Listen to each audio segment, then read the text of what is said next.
you see these opportunities when someday shows up and they still don't use it. Right. And so I mention this because if you develop a culture of never spending, then you didn't really give the money a job, right? The money, right? If you think about money has a job, right? Because what does money do, right?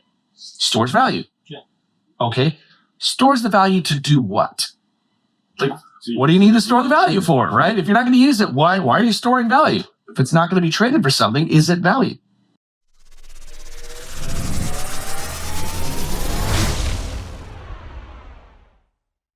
Okay, you got that new jam bringing us in. Welcome to the greatest Tuesday I've had all week, and this is the True Wealth Radio Show. I'm your host, Dave Littlejohn. Joining me in studio this week, we're mixing it up a little bit. Yep. So, Justin Bruggeman, thanks for joining me. Glad to be here. It's my own. I know. It's funny because I'm always trying to convince Justin to come on the radio more because he is one of the best planners we have in the office. He's really good at this stuff, but it's funny. You'd think like, oh, talker guy, but when we get you going, yeah. But getting Justin going takes a little bit. He's such a good listener, ladies. Yeah. On the spot. No, he does great. Look, we had an idea for the show that's a little different. Okay. And I'll tell you where it came from. It came from first what if I'm doing this show on my own today? Which could happen. Why would you be doing the show on your own? Well, one, because it might be difficult to get Justin here. Yeah, it has happened before, hasn't it? Oh, I've done the show before on my own, but it's not as fun. But the other reason is because Matt isn't in studio today, right? So I was thinking about what are things, we talk about the political climate, we talk about the economic climate, the markets, all that stuff's pretty typical. But there's this recurring theme that seems to have come up recently with a handful of our clients, and it's an odd one, but it's one we're talking about. We have clients that have more money than they plan to spend in their lifetime. Right. And the question is, how do you know when you've arrived at that point where it's actually okay? You don't need that, you're allowed to spend some money. Right. Okay. And so I want to spend a little time today talking about some of the parts of developing a good financial strategy that maybe don't get talked about as much. And why aren't they talked about that much? Okay. Well, mainly because people just want to know, am I going to have enough money to live? I think that is, and I think the industry itself's a little guilty of this too, which is we tend to talk about the things that are revenue generators. Right. Okay. So that's a fancy way of saying sales guys talk about things they're selling. Or sales gals, right? I use the term. We're in the Pacific Northwest. Guys is unisex here. Yeah. And the way politics is going, it's also, a nondescript term. So we're just going to run with that, right? Because whatever. So there's things that people like they don't get brought up a whole ton. Like here's a random example, but Social Security. Mm-hmm. Okay. How often does that get talked about in your planning strategy? You come into an investment shop and they say, okay, well, are you considering, how's Social Security considered in your plan? Right. I think it usually is. It's just when you take in Social Security. Yeah. That's the most typical. And people are like, as soon as I can take it, or I'm going to wait until I'm 70. Right. Right. There seems to be, that's the two decisions. I want it now, or I want it as big as possible. Right. And there might be more nuance to it than that. Right.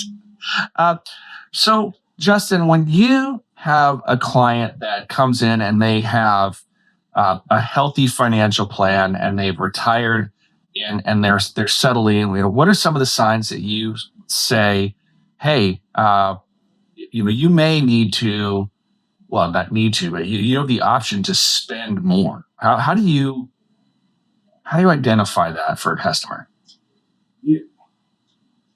I wouldn't say you know how to identify it. I guess you could tell just by the nature of just speaking with them that they're just savers and they spent their whole life savings, and even sometimes it's money they didn't expect, and it doesn't alter their lifestyle, even though it could.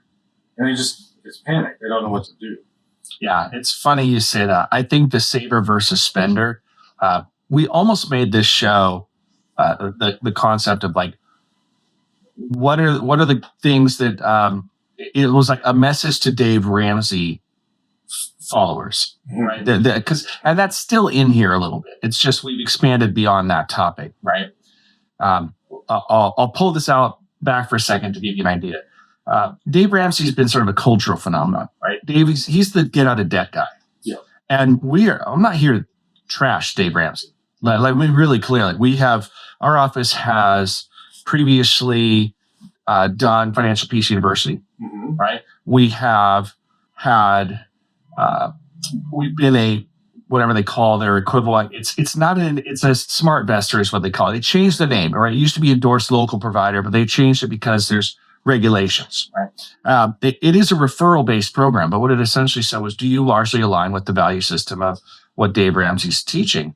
And largely, yes. Okay. And why do I say largely? Because then once you get to use subjective terms, you can only squeeze me so much. Right. There are these basic steps of the Dave Ramsey plan, and he calls them baby steps, but I'm going to break them down and then give you an idea. How do you recognize when you might be in the spot where, hey, you've trained yourself to spend money never? Right. Weird, right? Because a lot of you out there, this conversation is not for you, right? You're really good at spending, right? And it's the other conversation. It's the conversation Dave Ramsey's having with you going, hey, knucklehead, I'm going to have to give you some hard and fast rules so you don't spend money that doesn't exist, right? Because we can't all act like the federal government. It's almost the more common. Oh, it's definitely more common. There's no question that the lack of, it's not just lack of financial training, though. I think human nature, there's a lot of folks that are, they're pretty short-sighted in terms of how they structure their lives. I've said this before, that people spend more time planning their next meal than they spend planning their retirement. Right? Gratification. Yeah. And almost everybody spends more time planning their next vacation. Yeah. Right? I mean, they just do. Because that's like, well, that's fun and interesting, right? But who plans for something that far out? And yet, studies will show that the people that are the most financially successful are those that are the most capable of deferring gratification. Mm-hmm. So the natural saver, we're going to talk to you today. Okay, we're going to talk specifically about you. To the natural spender, Dave Ramsey says, here's this plan to not screw it up, right? So the plan is you need some emergency cash in the bank. Mm-hmm. So the first thing is you got to get $1,000 scraped together. That number, if it was indexed for inflation, would be higher. But the point is not the $1,000, right? The point is you need to do something and check a box that says you're on your way, right? It's like how many people fail at a New Year's resolution? Like lots. Why? Because it's not the routine. Right. So it needs to be achievable pretty quick. So the bar is set low on that one. It does serve a purpose, right? What's the purpose of the $1,000? Well, one, to show that you can save it. Mm-hmm. And the other, it's just beginning steps to your emergency fund. Yeah, it's the first step. And it's also to get in the habit of not turning to the credit card again. Right? Because that's what most of the folks have done here. And so then it is, you have to stop using the credit cards and you got to pay them off. Yeah. And you cut them off because they're physically gone. Like that's the thing. Like they're gone, you can't do it. Somebody's like, haha, I have it on my Apple Pay. It's like, all right, well then you can't game yourself on this one, right? Like you're not pulling one over on Dave Ramsey, pulling it over on yourself, right? I'm in denial. Okay. So $1,000, and then you start paying off the debts, smallest to biggest, which is not the most efficient way to do it. No.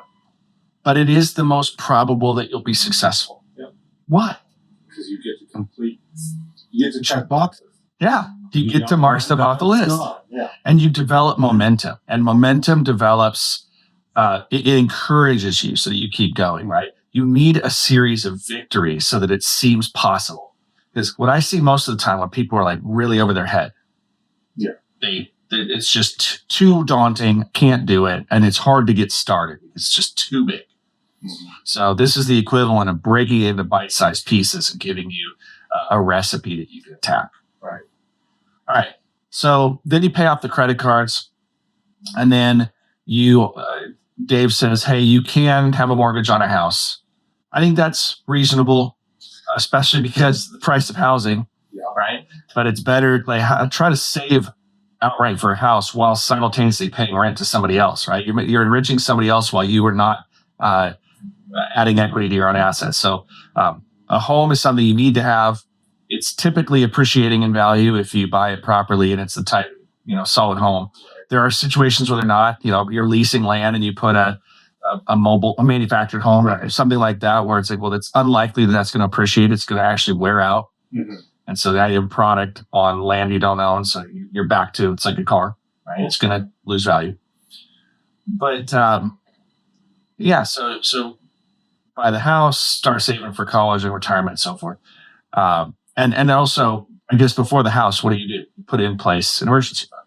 Okay? Right. 3 to 6 months of your living expenses, and it depends on if you're by yourself or not, right? So the more people counting on your income, the more you need to save for, and the less diversified your income stream, right? If you're a sole owner or sole income earner of your household, probably 6 months, right? Because if you're not working, nobody is, right? So there's no, slowing the bleeding here. And then, you talk insurance and everything else. So that's the basics of your financial plan, right? Mm-hmm. What does Dave Ramsey not talk about? How to spend it. How to spend it. It just says, live cheap, right? Does he talk about credit at all? No. He says don't have it, right? It's that simple. And yet he says, well, you can have a mortgage. Right. And he may not necessarily agree with that in a weird way, but I think he also understand that if you're a saver, Dave may not be talking to you. No. Right. That's going to sound weird, right? Now, if you're wondering, why am I saying that? Well, we're going to unpack some more of that. Like, why was Dave Ramsey maybe not talking to you specifically? But we're going to take a break first because we have to do that sort of thing on this show. So stick around, and when we come back, if you're wondering, is Dave Ramsey talking to me? Well, we're going to unpack some of that after this break. Stick around. I'm Dave Littlejohn. And Justin Bergman. And you got True Wealth on News Radio 93.9 FM and 1240 KQEN. All right, gang. Welcome back to the True Wealth Radio Show, where while there are still technical issues going on behind the scenes for like the online broadcast and so forth, we will be pulling this together, and you can grab the podcast. If you missed out, go to our website at littlejohnfs.com, and you can get last week's episode, this week's. They'll all be pulled together and available. And also, it'll be on the YouTube channel. So if you want to see my great-looking voice and Justin's face, then you can do that. So we're talking today about, when is it okay to spend money? Right? An interesting conversation. When's it okay to spend money? And we're also, for those of you, I asked the question as we're going to the break, is Dave Ramsey talking to me? Right? Am I the person Dave Ramsey is targeting? So I want to start with that question. Justin, let's say, who's Dave Ramsey really talking to, do you think? I know it's subjective here, but what do you think? Who's the audience for Dave Ramsey? What's mainly, I think, people that have struggle financially with credit card debt in general. And then I think it's also geared more towards younger generations as they're coming into the workforce, just to create the habits to not get into the same trouble that people are in now. Mm-hmm. And especially even currently with interest rates, how they are now, even the cost of that, what it was 2 years ago to what it is now, is drastically different. Yeah, absolutely. It's interesting to me because it's this structure, right? And I think some people really thrive with structure. Not everybody does, but yes, the people that are like in debt over their head, it's a formula that says, hey, if you do this, you really can't screw it up. Right. It's funny to say that because in finance, you don't make guarantees. And I guess I'm not making a guarantee when I say this, but when you say you can't screw it up, I don't know what it takes to screw this up. If you spend less than you make and you save some, then you will always live on less than you're bringing in, and you'll have reserves. So it's really hard to screw that up, right? The only way that it happens is some kind of really expensive accident where you find yourself on the hook for a liability that it was just so expensive and uninsurable, but somehow still attachable to you, right? And it just kind of ruins your life. I think about the scenario of the person that's just getting started and they get really sick, you get cancer or something, or a heart attack, and they don't die, right? And then they're just hammered with like huge medical burden. And then you go, well, now what? Right? And it's like, well, you're still here, yay, but look at this uphill battle. Okay. And then how am I supposed to do this? And yeah, okay. So, but that is sort of like trying to legislate to the minority, to the one case, right? You just can't make a rule that applies to the one case and say it's good for everybody. Right. So then who is Dave Ramsey not talking to? Well, I guess people that are retired. Okay. Yeah. So if you're retired, it's less so. Which I guess still parts of it you kind of could, depending on what your income is, what your income sources are. And then people that have just even followed those steps for so long that they have more than they'll ever need. Even what they consider as a whatever safe withdrawal rate would be, or to go use that money to purchase another product that'll pay you more income stream. It's trying to get those people to spend money. Yeah, it's funny. I'd say I don't know that there's anybody Dave Ramsey's not talking to, but I think because I think the basic principles are pretty sound, right? I just think sometimes the nature, like Dave Ramsey makes it so formulaic because for some people out there, that's what's needed, right? But for a lot of folks, especially the saver out there, we have a different problem with. Savers are interesting to me because they show up and they keep putting money, squirreling it away. They're very, very conservative in nature. They're oftentimes not necessarily even investors. And they have no intention of spending the money. I mean, they do in their head. They're like, well, someday if I need it for this thing, it'll be there. And then you see these opportunities when someday shows up and they still don't use it. Right. And so I mention this because if you develop a culture of never spending, then you didn't really give the money a job, right? The money, right? If you think about money has a job, right? Because what does money do, right? Stores value. Okay. Stores the value to do what? Like, what do you need to store the value for, right? If you're not going to use it, why are you storing value? If it's not going to be traded for something, is it value? No. Right. And then it becomes, well, it's going to be value for somebody else. Then you have to ask yourself, great, well then, am I saving myself poor to end up giving it to somebody else someday who's not going to share my value system and then they're going to squander it? In which case, was it worth it? But money comes with weird baggage, right? I mean, like how we learn to treat money, it's built on baggage. I mean, have you ever heard about the Great Depression mentality? We don't see it much anymore just because generationally most folks have aged away, right? They're not here anymore. Right. The Great Depression generation. You probably didn't see a whole lot of this in your career, did you? That's all I know. Savers. Yeah. Very big savers. Well, it was very much a scarcity mentality. You hear stories about people that would like rinse and reuse aluminum foil. Right. And you think about that, that is really interesting because of the amount of effort involved to do that.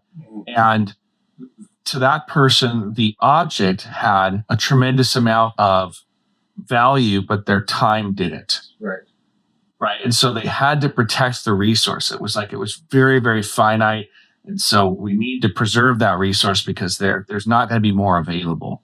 And that level of scarcity, when you're, early on in childhood, it marks you and it becomes a permanent habit in many cases. Or you have people take the flip side of it, which is, well, I've been there and I'm never going back. And they take like risky behavior, but it's still in response to that situation, right? So how do we help folks to arrive in a healthy place where you can know that it is okay to spend some money. Yeah, I mean, I guess for me, it's more have a plan. Have a plan for the money. Okay. I mean, is it to give it to the next generation? Or is it to make sure you never run out of money? Or is it to give away as much as possible? Which there's other reasons you convince people to spend the money just for tax purposes, is giving it away. Right. And then just maybe you save long enough if you want to step up your lifestyle, do it. Right. But that's going to be a hard thing to convince somebody that naturally is just. It's true. When you have a lifestyle, it's really sort of, you really adopted and leaned into it. It's hard to change that because it's kind of your identity then. So I like where, obviously we're planning show. We're going to say stuff like, hey, have a plan. Okay. I think that that's oftentimes too generic though, saying like, hey, have a plan. Right. So let's talk about some of the things that could genuinely get in somebody's way and they don't realize it.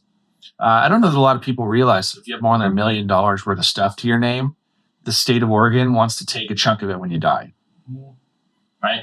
And if you're married, then it's $1 million for you and $1 million for your spouse if you structure it properly. If you structure it improperly, it's $1 million for both of you.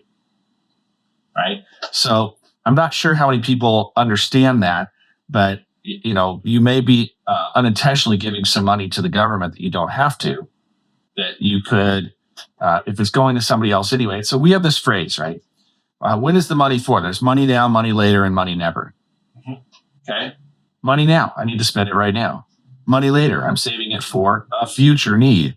Money never is, I'll probably never spend the money. It's going to go to heirs or a charity or something like which can still be an heir. Sorry. So it's going to somebody after I die. The question is, who? Right? Who? So understanding that, it's great. And then we have another problem too. If you're in the position of like, what if I have no money for right now? Okay. Well, that's a different conversation. And we're not digging into that one as much today. We will, right? And if you're watching like the videos and stuff and trying to do that, we'll get in there, right? So throw it in the comments if you want us to, cover some of these things specifically. But that's not what this show's about. This show's about, especially our folks that are in retirement that have amassed pretty good nest eggs. Compound interest has caught up. They're now earning more than they're spending each year. And the question is, well, now what? Okay. So what are some things that people can look at, right? And you've already said, well, lifestyle is one of them. Right. Estate planning with planned giving. Right? Like where you're intentionally giving to other places. You could do impact giving, right? It's not necessarily designed for when you die, but it's to say, oh, there's things that I care about and I have the resources so I can back those things.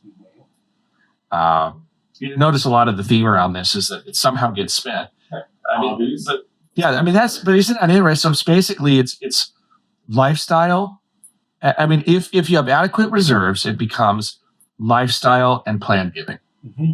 And I think those are the two big categories. Yeah. And we could get granular with like, well, planned giving for what? Right? Okay, but still giving it away. And lifestyle is just saying, buy stuff that you want. Yeah. Okay.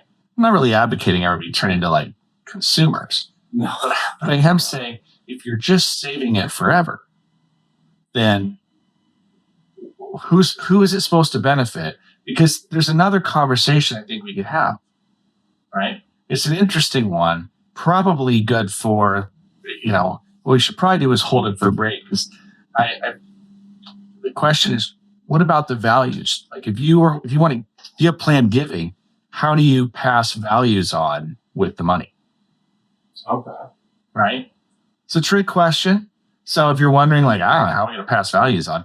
I have a few ideas. So why don't we do this? We'll grab a break. When we come back, then we talk a little bit about, all right, well, if I have to give it away anyway, how do I make sure I don't blow it up, right? Or I blow somebody else up because they're going to be reckless.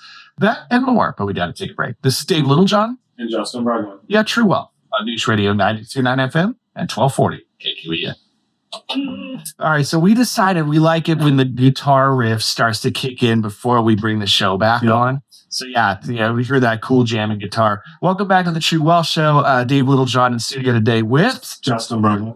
All right, so we're talking today about like when's it okay to spend. We've been talking a little bit about the underpinnings of the Dave Ramsey philosophy and why that's so important for some people, but other folks. They're really natural savers. They're not spenders. And so they find themselves with money in retirement. They're trying to figure out, well, what happens? Because I can just keep saving this, and it ends up going somewhere else. Right. And then I have these questions that follow along with it. Was this, well, is this just going to happen because that's not what you intend, or do you want this to go to somebody else? And if so, are there any values associated that you believe are important that the person receiving this money understands and tries to put into practice? Right. This is a little tricky because it's sort of like, can you control stuff from the grave? Right. And the answer is kinda, sort of, kinda, but not really. You can't. It's like you can change your mind from the grave. Right. Can't change your mind, and also. You can put guardrails around people so that they'll behave in certain ways because there's no other alternative, but you can't make them think the way you did or change their belief structure if they don't want to, right? Like I said, you can force people to do something, but you can't change their heart and their mind. Right. So when it comes to values, what we can do is you could protect people from themselves a little bit. Okay. And this is the idea of, here's a simple way to think about this. Someday you're going to die. Somebody's going to get stuff. You can put restrictions on how they get access. Right. And the question would be, here's an example, right? Oh, well, what if it's going to be a 4-year-old? Okay. Right. We're not going to just let the 4-year-old have access to the funds. Right. And it may be that even when that 4-year-old is legally old enough to sign contracts and they're 18, they still shouldn't have access to the money. But they may need to get the benefit of that money, right? So that's when you can put in place things like a trust and a trustee that is responsible for distributing funds on behalf of your beneficiaries. So there are ways to do this, right? And honestly, it's kind of dry on the show. If we were to go through all that, like you guys are going to be just channel surfing because I'm going to bore you with it. So I don't really want to get into a lot, but transferring the value, some of it is talk about it now. Right? Explain, hey, if you're going to get this someday, this was important to me, and I hope that you will honor that. Mm-hmm. And then some of it is putting control mechanisms on how the heirs receive it. There are things like it's available for maintenance, education, and support. Okay, so it pays for the cost of living, it pays for food, it pays for school. It doesn't necessarily pay for a new Ferrari. Right. Okay, good. Or maybe not good, but I think it's good. I'm allowed to say that. I'll just put my own editorial opinion right in there. Yeah, I don't know that we should give 18-year-olds Ferraris. I just don't know that works out well. Okay, well, good talk about that. When you were 18, a Ferrari would have been great. Yeah, would it? Yeah, you have a Ferrari. It sounds great, and all of the other bad decisions that follow, I just don't know. But that's old me saying that. So I think 18-year-old me would have been like, I like Ferraris. So what are you going to do? All right. Getting back to like the reality check. So if you've got some money, it's in retirement. You started to talk about this a little bit, Justin.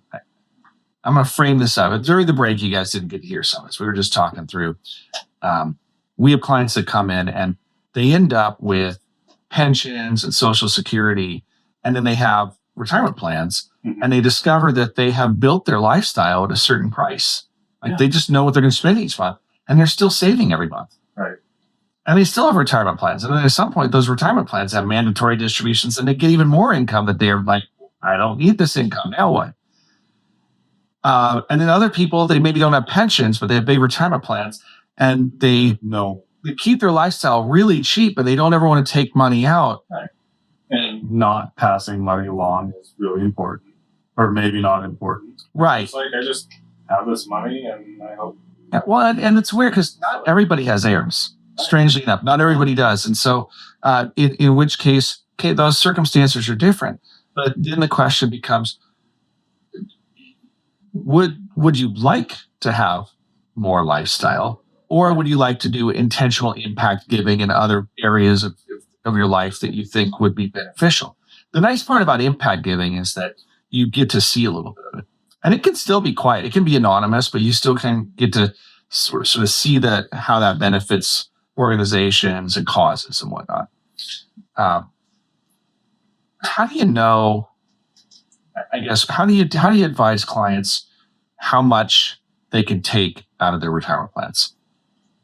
Well, I guess just going back to like what is taught, I guess, or what is most common is a safe withdrawal rate in retirement. So if you spend X amount of dollars, in theory, you should never run out of money. And there's a high probability there'll be a lot of it left over when you're no longer here. Right. And that's usually between 4 and 5%. Yeah, that's common. And let me just throw this disclaimer out there for anybody that's wondering.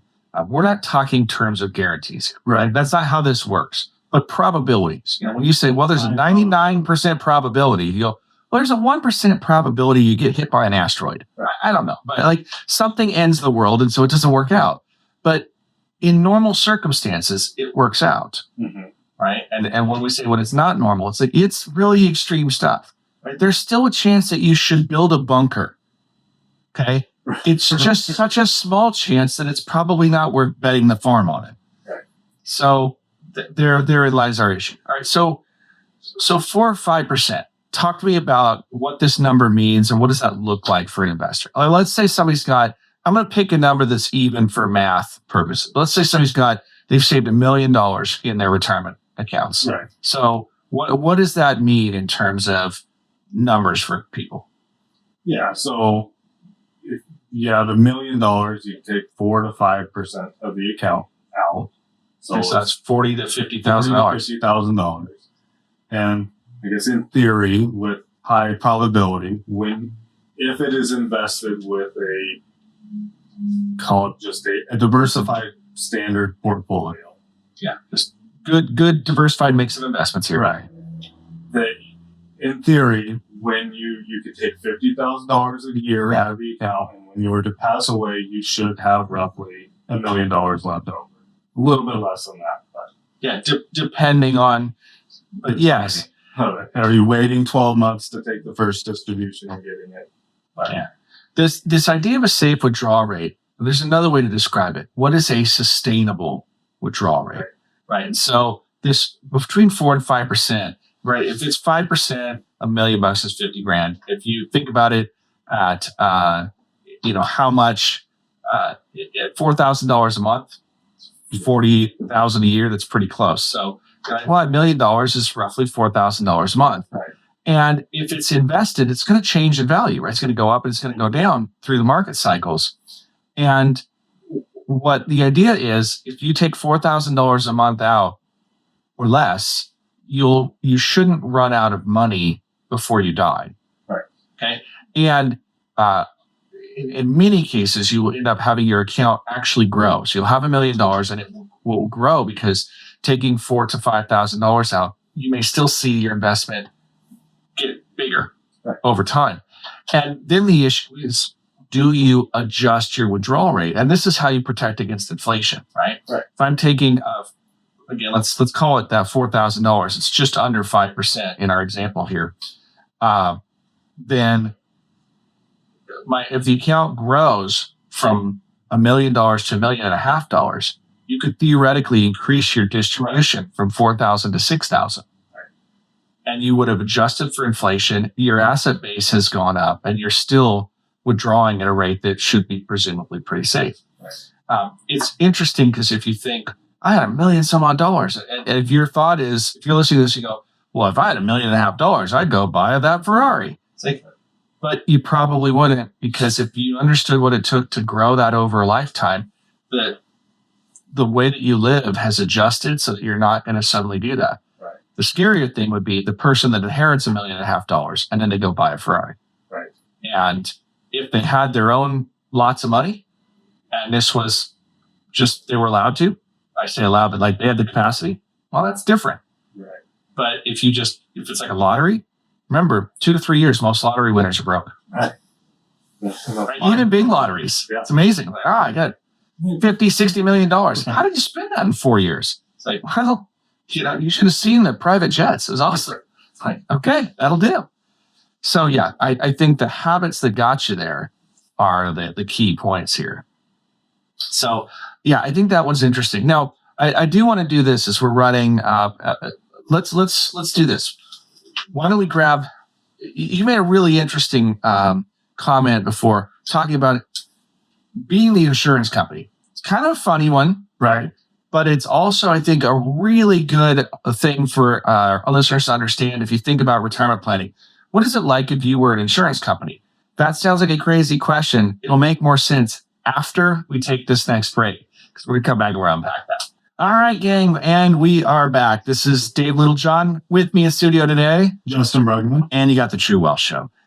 Justin, you made this comment off camera before, and I wanted to bring it back in. It was, you referenced insurance company. I did. And I just want to give you, I'm going to put you the spotlight on you for a second. Talk to me about what you mean. First of all, like, why did you use the insurance company? And like, what are you talking about? Right. So what we were kind of talking about, I guess, is somebody that has a large enough, pretty much net worth that they want to start taking distributions from this money, and they're not necessarily worried about passing it on to their heirs. Okay. They just want, this is my money, I want to try to spend it.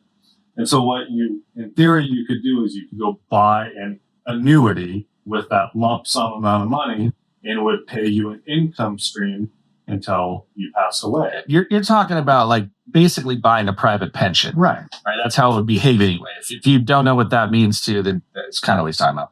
Yeah. And so, but then you're passing the risk on to the insurance company, because then they're saying, all right, we actuarially think you're going to live this long. If you live longer, of course you win, but the insurance company kind of loses based on because you live too long. Okay. So, because the idea here is you're going to give the insurance company a pot of money, and then they have to make it last the rest of your life. Right. And so they're going to guess how long you're going to live. And if you live longer than they guess, they have to make up the difference. Right. So that's how they, air quotes, lose and you win.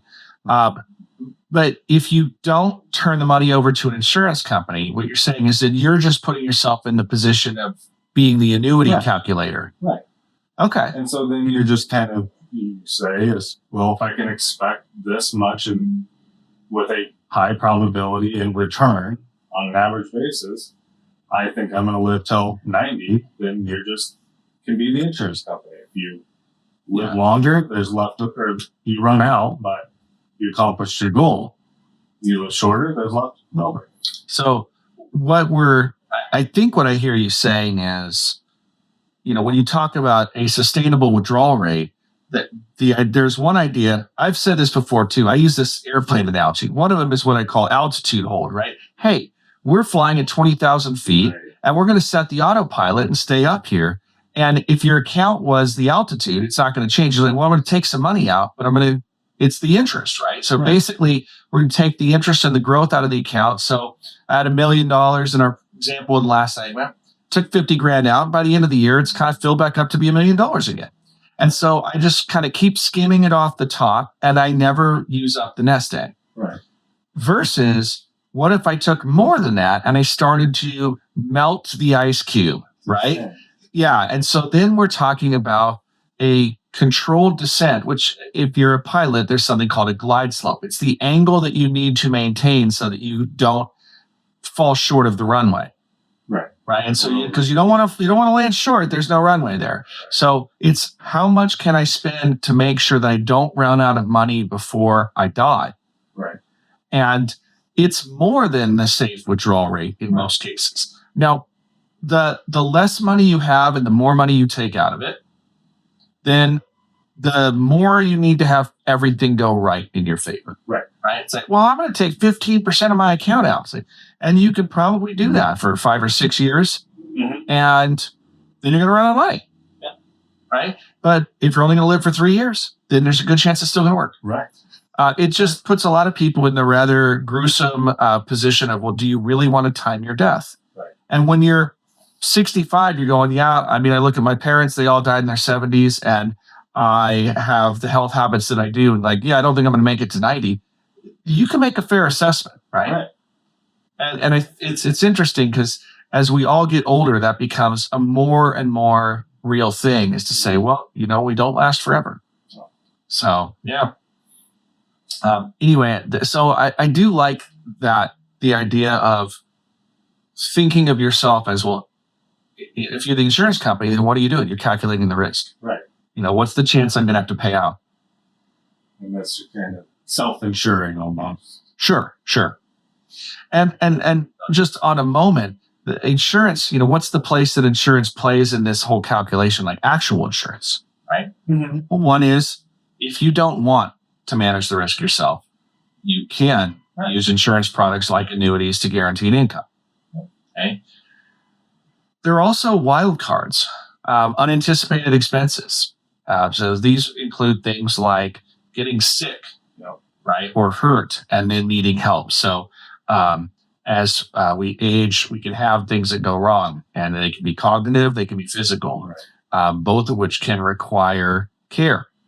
Okay. And so that needs to be a consideration in your costs associated with maintaining your lifestyle. Okay. I'll tell you what people often forget, though. Homeowners often forget that they own a home. Maintenance? The maintenance is one thing, but if you consider, if you find yourself in a position where you can no longer take care of yourself, will you stay in your home? Right. The cost of bringing in home health care is different than saying, I'm going to go somewhere I can get care, and my home becomes an asset that can be used to pay for that. Right. So that's true. I think that's a planning thing worth considering, is that sometimes we forget the assets we have. Just like people forget Social Security as part of their retirement income stream. Right. Okay. Here's my favorite question by the way, right? It's just like, will Social Security be there for me? Okay. It is a common question, honest. Right. And what's your answer? If somebody says, hey, is Social Security going to be there for me? I say yes. I don't know what it's going to be worth, but they could just print more money and pay it. That's fine. It's like, well, we print money for everything else. Why not Social Security? Right. And so I think that's the issue. Now, the better question is, what will the dollars be valued at? Because and I know I'm straying into the politics here, but if we print enough money, right? If we're just so drunk on money printing and so reckless, when we talk about fiscal policy out of DC, and I specifically blame DC because states can't print money, right? But if we're so reckless that we destabilize the global currency to the point that the dollar ceases to be the reserve currency, and this is possible. It seems like it's far out, but it is possible. Then a lot of the things that we take for granted planning are going to change, because it's going to destabilize things a lot. I don't say that to panic you. I just say that to say, if you believe that anything is free because it was a federal grant or something like that, it's not, right? Like, all of it comes with a cost. It's just hard to quantify, and it's hard to know when the last shoe drops. Right. So, well, let's pivot for the last little bit here. And I guess the question is, Justin, if you could offer, I'm not going to say a piece of advice, but for folks that are trying to contend with this problem, what do you think are the steps they should take? I ask the questions is probably the biggest one. If you're not sure, it doesn't hurt to ask. And even if ask multiple people and see what overlaps. Mm-hmm. And if it's one, you don't want to ask people, then come in and see somebody. That's what people do. Go see a specialist in that field. Yeah. And I would encourage you to reach out to a financial professional if you haven't. This is usually where we do our shameless plug. So you can give us a shout. We're at 541-375-0898. But if there's somebody else that you know, like, and trust, certainly reach out to them. Most financial professionals, if you don't already have a relationship with them, will offer some form of consultation to at least assess whether or not they can help. Right. And a lot of them But we give a lot of this stuff away pretty regularly, right? And because it's just, oh, we have this knowledge, we can pass it on, and that's great. That's not a hard thing for us to do. So not everybody's going to get a big sales hustle. That's not the point. The point is to solve the problem. If we end up being able to solve enough problems that it makes sense to work together, fantastic. But if not, that's okay too. We just want to make sure you get to the right spot. And everybody's problems are unique. Exactly. Well, look, the music's playing, so we better run. So we're out of time, but thanks as always for tuning in. Until next time, I'm Dave Littlejohn. And Justin Bergman. You will listen to The True Well on News Radio 93.9 FM and 1240 KQEN.